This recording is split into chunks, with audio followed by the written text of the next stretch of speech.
Bună seara, Tudor, din nou bun găsit, doamnelor și domnilor. Victorie românească aici în Slovenia, 2-1. În economia calificării contează enorm această victorie, dar mai mult o să ne spună selecționerul echipei României, domnul Pițurcă. Domnule Pițurcă, o victorie muncită, cum se spune, nu? Da, o victorie muncită, așa cum m-am așteptat. Am avut într-adevăr un meci extrem de dificil, un adversar care a dat totul, mai ales din punct de vedere fizic, însă importante sunt cele 3 puncte. Ne-am atins așa jumătate din obiectiv. O victorie extraordinară, sper ca și miercuri șansa să fie de partea noastră și să obținem cele 3 puncte. Ce de-aia spus la pauză de s-a schimbat așa de mult în bine jocul nostru? Nu știu dacă s-a schimbat chiar așa mult în bine. Sigur că am reușit cele 2 goluri. Însă începutul de joc sau prima repriză așa este. Potența jucătorilor este maximă. Intervine oboseala, mai ales cu o echipă care se bazează pe forța fizică. Noi am avut o circulație bună, ei au obosit. Am văzut că cel de-al doilea gol au greșit.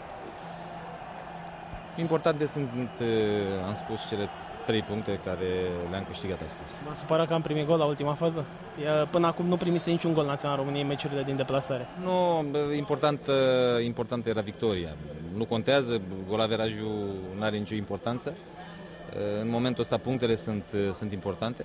Aș fi vrut ca Bulgaria să nu câștige, însă vedem că într-adevăr bulgarii sunt agasanți, nu ne lasă în pace. În continuare lupta e deschisă, oricare dintre cele 3 echipe, Olanda, România, Bulgaria, sigur cu un ușor avantaj al nostru în fața Bulgariei, are șanse de calificare. După victoria aceasta se simte aerul de Austria și Elveția mai mult la echipa națională? Nu știu, întrebarea asta trebuie să mi-o pui miercuri după meciul cu Slovenia. Dacă vom reuși 3 puncte, putem să ne gândim. Tama și Nicolița au marcat, nu sunt de obicei pe lista marcatorilor la echipa națională. Ce demonstrează acest lucru? Nu, toți jucătorii noștri sunt valoroși, oricare din ei pot să marcheze. A marcat astăzi Tamaș și Bănel Nicoliță, care a făcut iar o partidă excepțională în deplasare, a reușit și el un gol, merita pentru efortul pe care l-a depus astăzi. Ultima dilemă pe care ați avut a fost Nicoliță sau Florentin Petre, iar ați mizat câștigător.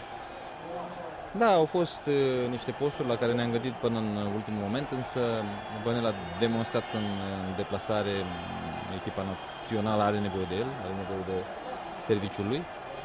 S-a demonstrat încă o dată că am avut dreptate, sau că el a jucat așa cum m-am așteptat. În privința Florentin Petre a fost o decizie tactică, va juca în retur?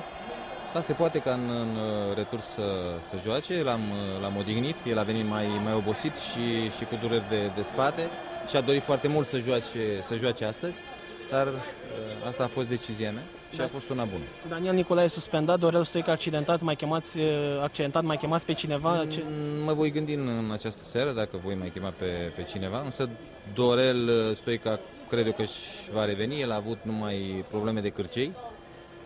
A alergat fantastic de mult astăzi, a fost și primul lui joc ca titular la echipa națională și era poate normal să se întâmple așa. Din ce în ce mai mulți suporteri se apropie de echipa națională. Ce credeți că îi aduc din nou la stadion? Victoriile? Da, jocul bun din ultimul timp, victoriile importante pe care le-a obținut echipa națională în ultimul timp și în compania unor adversari valoroși. Și sigur că ei simt și au început să fie alături de noi. E foarte bine, le mulțumesc pe această cale, fiindcă astăzi au fost alături de noi, ne-au susținut pe întreaga durată a partidei și în momentele mai grele. Acest lucru s-a văzut până la urmă că și datorită lor am reușit această victorie. Nu v-ați asumat un risc jucând cu Dorel Stoica titular și debutându-l pe Mureșan? Riscuri există tot timpul. Putea să joace un jucător consacrat și să greșească, nu? Și să greșească și eu în același timp. Însă, de obicei, eu greșesc mai greu la selecție. Jucătorii, v-am spus, trebuie să am încredere în ei și în Dorel Stoica am avut încredere. În aratarea lui Codrea, cum ați făcut? Cum ați reacționat? Normal, nu? Normal. Am regretat mult pentru Paulică, putea să marcheze gol, putea chiar să obțină 11 metri și eliminare, dar el a continuat faza, a vrut să marcheze, însă face parte din regula jocului. Așa este în fotbal, așa arată și Zicu, în faza în care eu consider că a fost penalti. Deci am avut 2 penaltiuri până la urmă. Nu. Primul la Paulică Codrea putea să-l obțină dacă cădea, fiindcă a fost jenat. Dar din discuțiile care le-am avut cu Ianis după meci, după terminarea meciului, mi-a zis că l-a atins portarul, i-a luat piciorul. Vă gândiți să faceți multe modificări pentru a doua partidă? Nu știu, mă voi gândi. S-a văzut o oboseală destul de accentuată la unii jucători. Au fost și multe greșeli individuale, chiar la jucători importanți. Însă ce mai contează? Acum trebuie să ne concentrăm pentru jocul de miercuri. Când a spus că v-ați mulțumit și cu 4 puncte, mă gândesc că vă gândeați și dumneavoastră la un egal aici. Acum victorie aici, nu puteți să vă gândiți decât la 6 puncte, nu? Am spus-o și eu așa în cel mai rău caz. Sigur că eu mă gândeam la 6 puncte, mai ales când am aflat că Bulgaria a câștigat, însă tot timpul m-am gândit la 6 puncte, e normal. Încă o dată, rămâne jocul de miercuri, care, vă spun, va fi greu.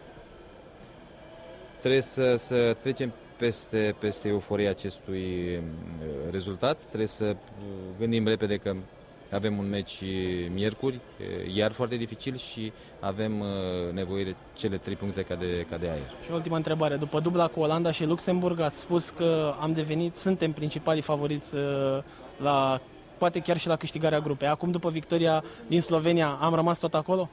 Același lucru îți răspund, vorbim după meciul de miercuri. Îi mulțumesc selecționerului Victor Pițurcă. Tudor?